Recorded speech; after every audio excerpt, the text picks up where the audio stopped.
ठहरो सूत अधिरथ।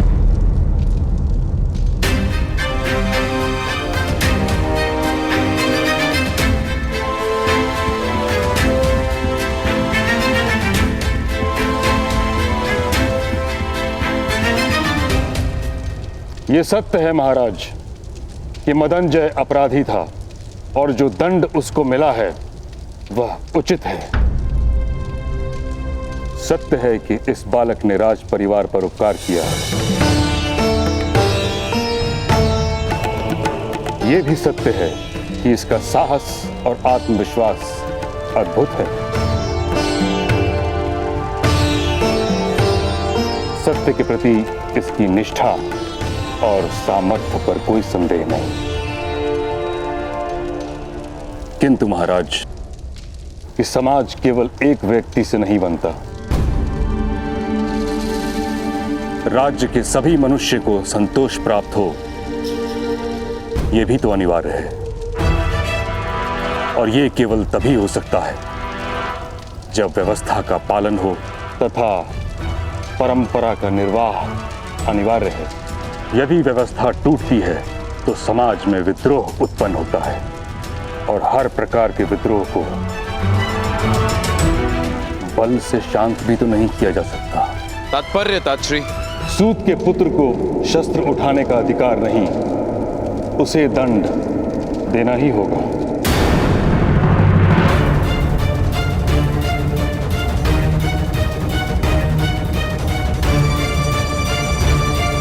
नहीं महाराज, कृपा कीजिए, बालक है।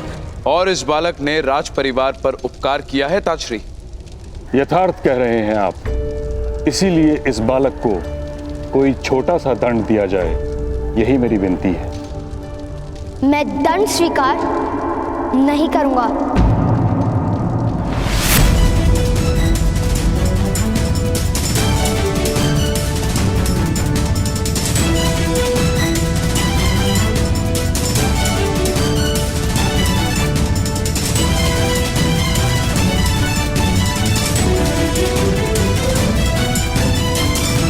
पुत्रकर्ण, मौन रहो।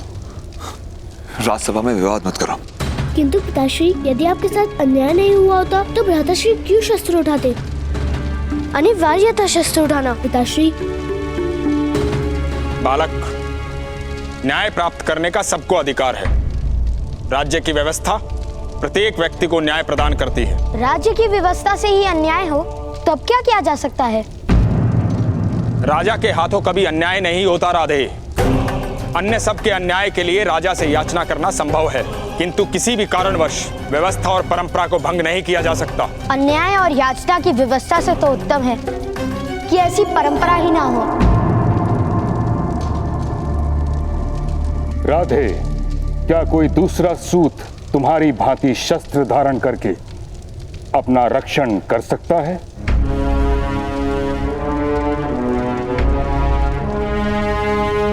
नहीं कर सकता। यदि उनको अपनी रक्षा का भार सौंप दिया जाए तो समस्त सूत समाज नष्ट हो जाएगा। उनकी रक्षा कौन करेगा? सूतों को शस्त्र का अधिकार नहीं, इसलिए ज्ञान नहीं।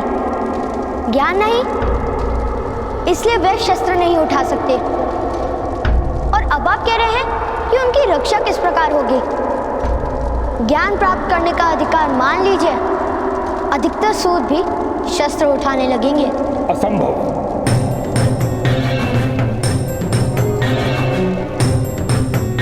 मरुभूमि में हरेक वृक्ष पर कांटे होते हैं, किंतु वन में प्रत्येक वृक्ष पर कांटे नहीं होते। वैसे ही मनुष्य एक समाज में रहता है और समाज में हर व्यक्ति को हर प्रकार का अधिकार नहीं दिया जा सकता। और ये निश्चित कौन करता है? परंपरा। परंपरा कोई एक व्यक्ति निर्मित नहीं करता, सहस्त्रों वर्ष से निश्चित होती आई है। समाज के इतिहास के अनुभवों से बनती है परंपरा। राजा केवल उसका वहन करता है। जब मैं जीवित नहीं था तब किसी ने किस प्रकार जाना होगा कि मैं कौन हूँ, मेरी स्थिति क्या है, मेरी इच्छाएं क्या हैं? उस समय की बनी परंपराओं को मैं आज क्यों स्वीकार करूं?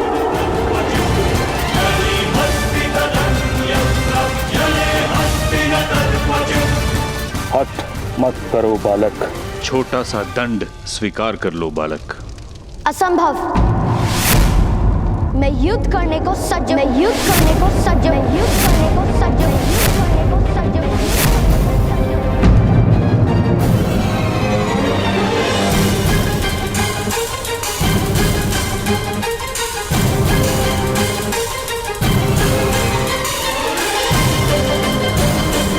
कर्ण, विद्रोह नहीं कर सकते तुम।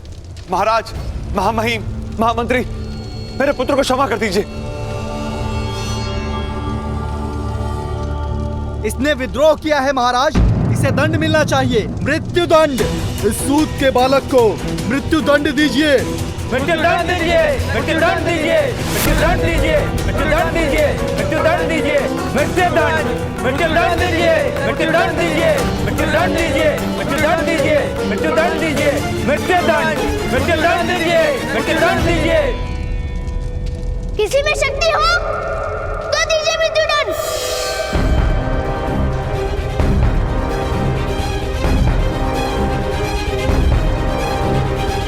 मृत्यु दंड दीजिए, मृत्यु दंड दीजिए, मृत्यु दंड दीजिए,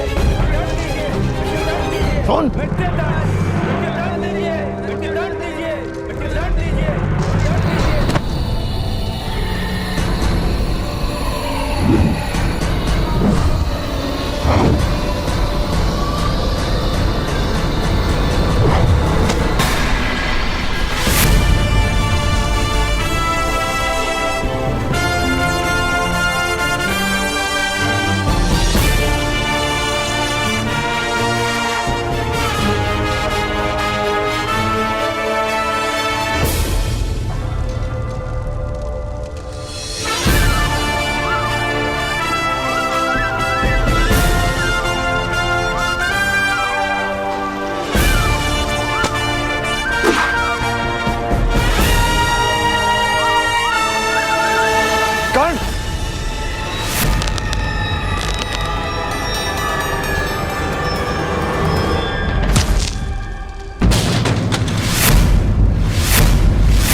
भरे दरबार में शस्त्र उठाने का साहस।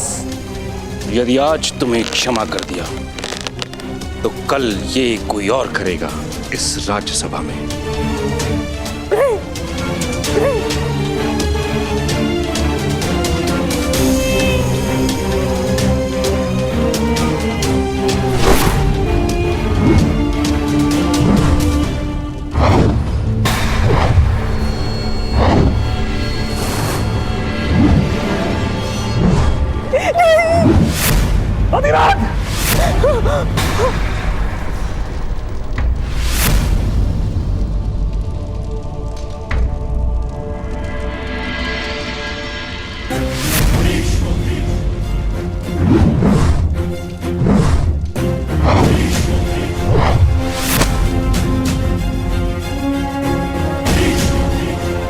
तुम्हारे प्राण नहीं लूंगा मैं। कुरु सभा में बालक की हत्या नहीं की जाती।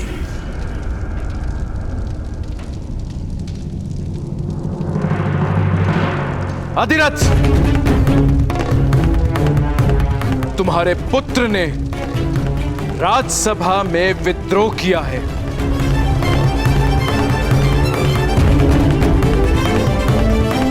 किंतु उसने मेरे पुत्रों को जीवन भी दिया है।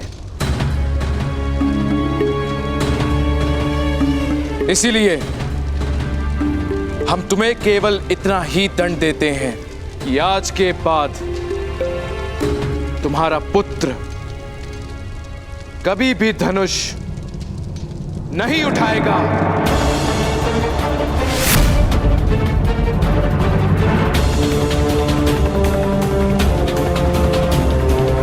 सूतों के लिए बनी परंपरा का वहन करेगा, और यदि ऐसा नहीं हुआ तो तुम स्वयं अपने पुत्र को हस्तिनापुर और कुरु राष्ट्र से निष्कासित कर दोगे।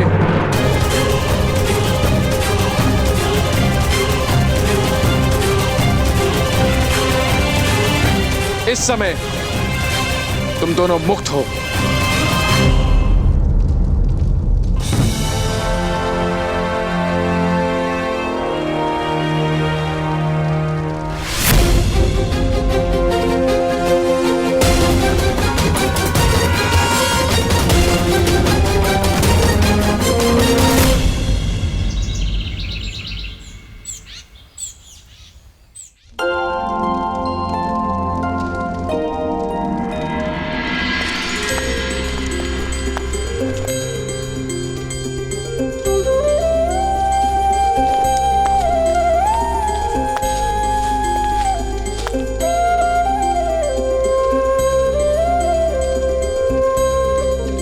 माता, मैं आरती करूं?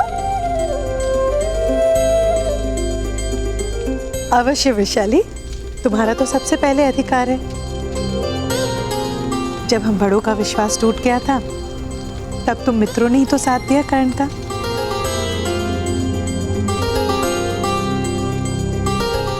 ये लो।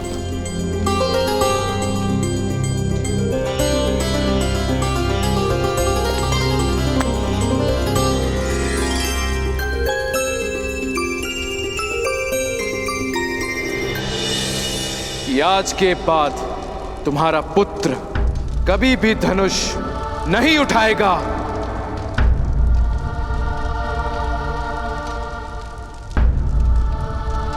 कर्ण, आज से तुम यहाँ के सेनापति और मैं तुम्हारी सैनिक।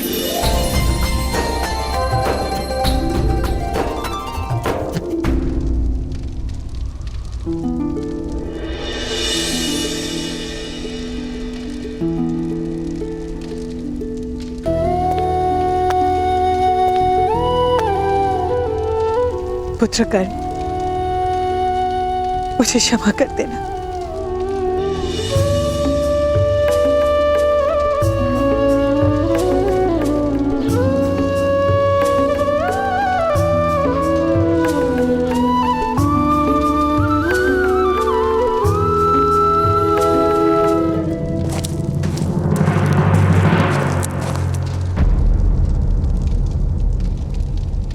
सूत अधिरथ, आपको महामहिम भीष्म ने बुलाया है। सूर्योदय के समय गंगा के पावन घाट पर प्रातः स्नान हेतु महामहिम नित्य जाते हैं। कल प्रातः काल आपको वहीं आने का आदेश है।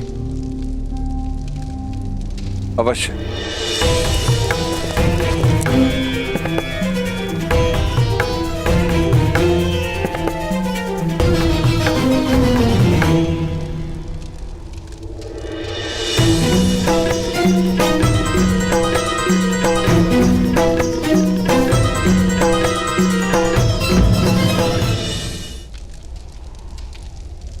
चलो पुत्र, अब आनंद और विश्राम का समय।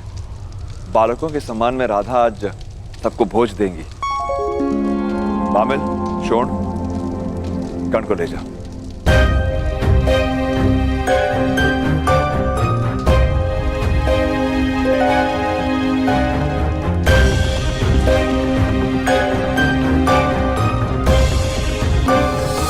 कर्ण का दुख आज अनन्य है अधिरथ। जानता हूं भ्राताश्री, जानता हूं। शाख के जिस स्थान से फूल तोड़ा जाता है, उस स्थान से पत्ता या फूल कभी उग नहीं पाता। आज तक बहुतों ने कर्ण से उसका धनुष छीना था, किंतु कुरु सुभा ने उससे उसकी आशा छीन ली। धनुष पे उसका अधिकार ही नहीं, उसका सुख भी उसी में है। और दुखदायक सत्य तो यह है कि कर्ण कभी धनुष उठा नहीं पाएगा।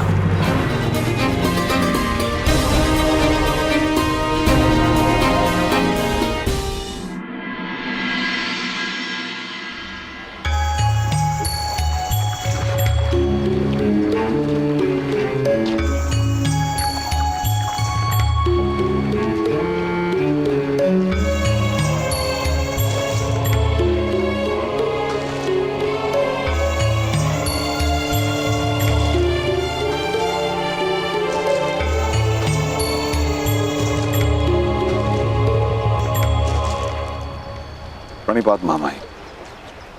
कल्याण हो। क्या कार्य करते हो? अभी अभी हसनापुर आए, अभी कोई कार्य आरंभ नहीं किया। मैं तुम्हें अपने सारथी के रूप में नियुक्त करता हूं।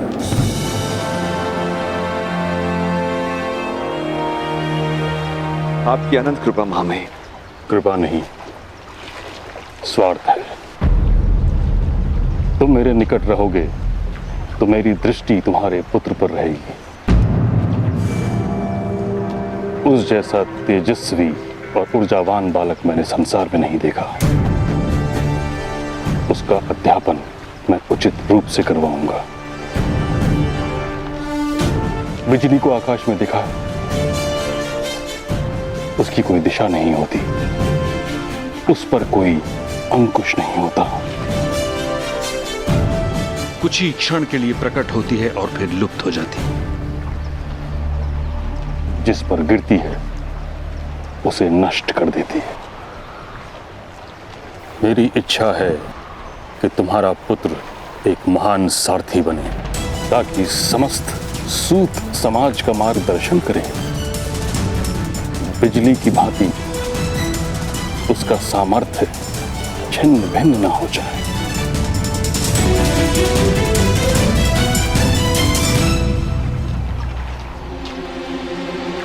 जी मामाई।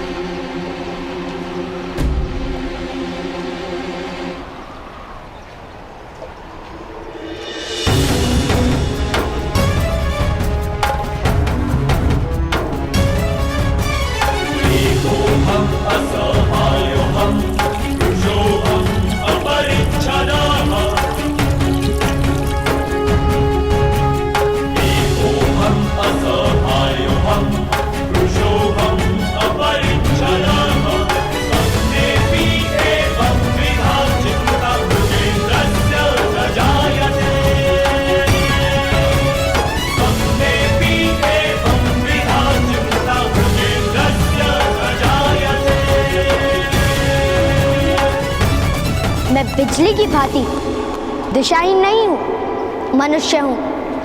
मुझे जहां विनाश करना होगा मैं वहीं गिरूंगा।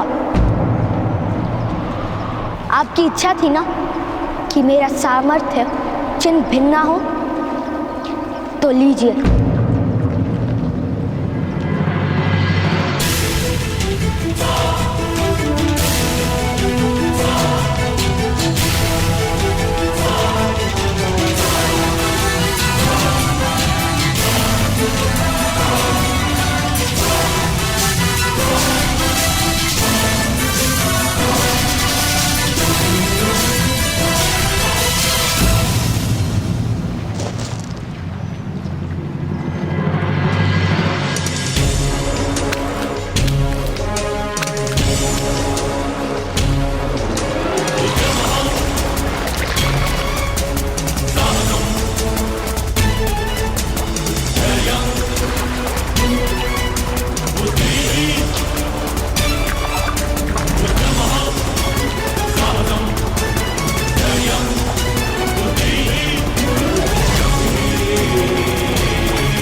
आज मुझे शस्त्र का त्याग करना पड़ा है,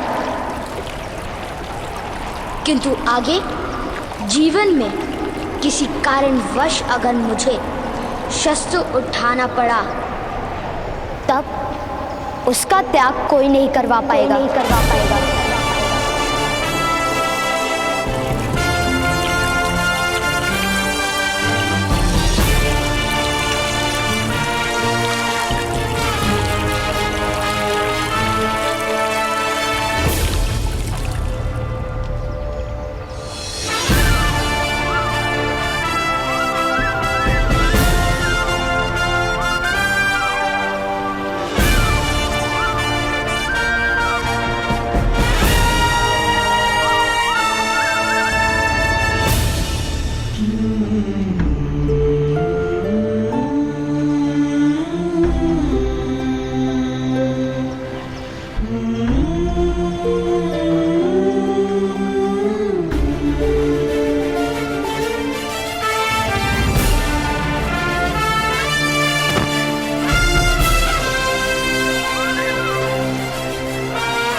10 वर्षों बाद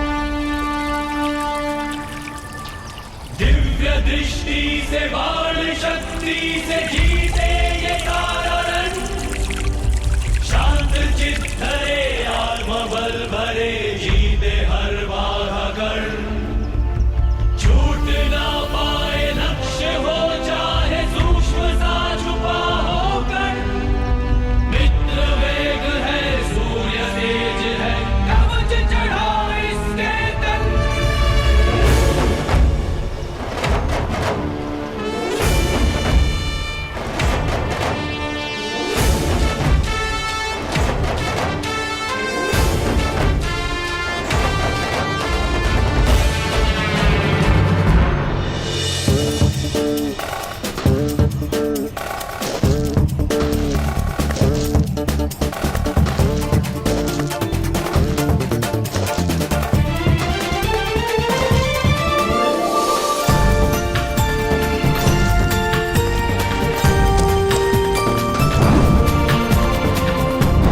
राधाश्री,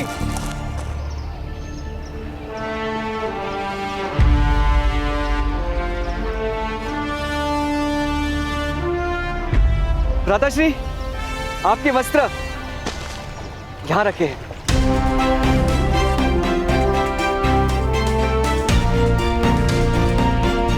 आप शीघ्र ही सज्ज हो जाइए, आज हमारी अंतिम परीक्षा है। सूतों के लिए कोई भी परीक्षा अंतिम नहीं होती शो। अर्थात गुरुकुल में ली जाने वाली अंतिम परीक्षा है, और आज स्वयं महामहिम भीष्म पधारेंगे।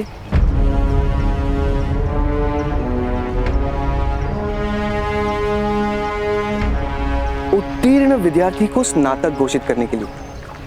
स्मरण है ना?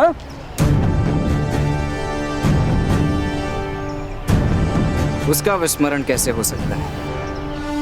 उनके लिए तो आज एक विशेष आश्चर्य जो निर्मित किया है मैंने। आज आपको देखकर केवल महामहिम भीष्म ही नहीं, हस्तिनापुर के राजकुमार भी आश्चर्य में पड़ जाएंगे। आप शीघ्र ही पहुंचे, मैं भी माता को लेकर पहुंचता हूं परीक्षा भूमि।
ये किस प्रकार का व्यवहार है राजकुमार दुशासन?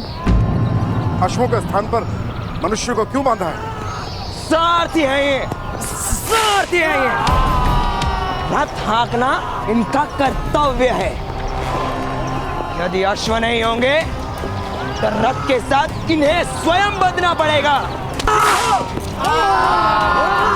आप इनकी चिंता मत कीजिए, आप केवल इतनी चिंता कीजिए कि मेरे ज्येष्ठ भ्राताश्री युवराज दुर्योधन का ये अनुचर कुमार आज प्रथम श्रेणी में ही उत्तीर्ण, अन्यथा युवराज का क्रोध आपके आश्रम को ही भस्म कर देगा।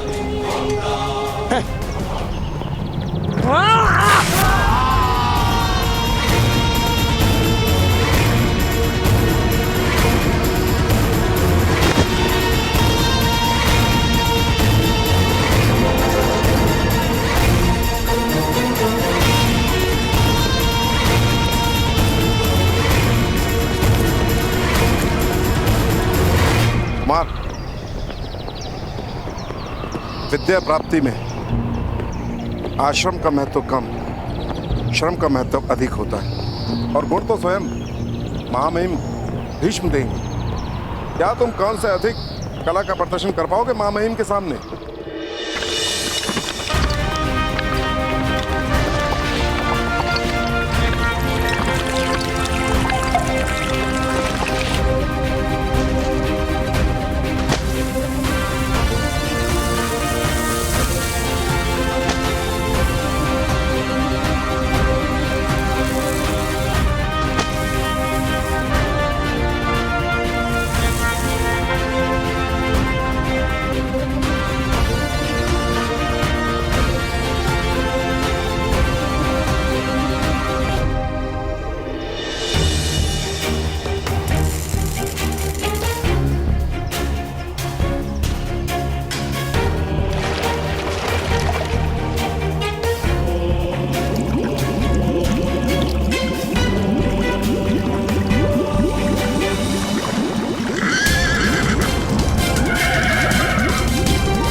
शोन, शोन, अरे कितना सजोगे? परीक्षा देने जा रहे हो या विवाह करने? विवाह? परीक्षा देने? किंतु पिताश्री कहते हैं ना, सद्भाग्य कहीं भी प्राप्त हो सकता है, इसलिए। चलो। हाँ। अरे चलो चलो। अरे माता, अभी तक स्नातक नहीं हुए और विवाह के स्वप्न देखने लगे। अच्छा शोन, 3 साल गुरुकुल में ध्यान लगा के सीखा ना। ध्यान की ही तो समस्या है माता। इस उम्र में मनुष्य का ध्यान वही लगता है जिसमें उसकी रुचि हो। कर्ण कहाँ है? उन्होंने कहा है वो स्वयं आएंगे परीक्षा स्थल। वही तो चिंता है, कहीं कर्ण का पराक्रम देखकर हस्तिनापुर के राजकुमार क्रोधित ना हो जाए। सूतों के पराक्रम क्षत्रिय सह नहीं पाते। कोई चिंता मत कीजिए माता, लोग शक्ति प्राप्त करने के लिए कोचा पाक खाते, किंतु भ्राताश्री भ्राताश्री शक्ति प्राप्त करने के लिए क्षत्रियों के क्रोध को खाते हैं। चलिए। अरे वृषाली कहाँ है? वृषाली?